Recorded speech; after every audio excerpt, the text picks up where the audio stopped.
Ổ đất cho cái hưởng luôn.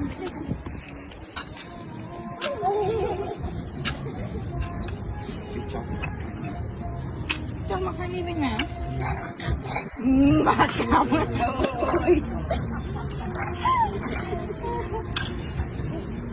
Đào pe bữa nay nó đi thổi mà mồi, bởi những cho hai máu một viên màn chè.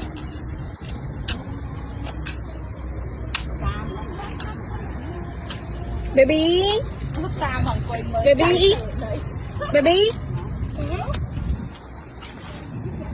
Nói mà em mất thằng đang điền một cái.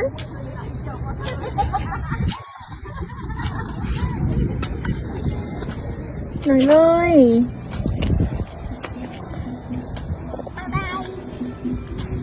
Bàn, okay. Bằng đen thật style môi.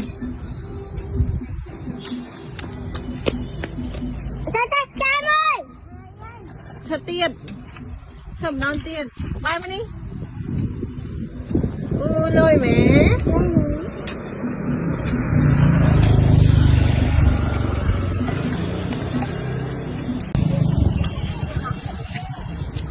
Giặt thử ôn con. Bà châu cái bà châu cái con.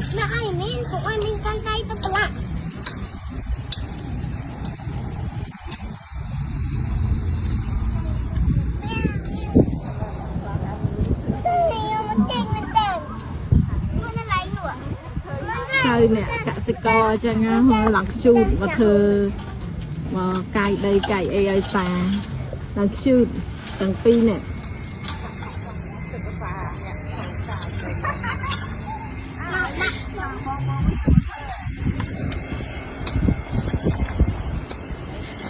Chơi cả xe coi.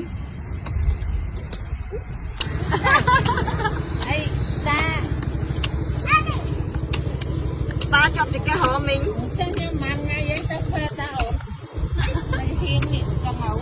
cục mai trên này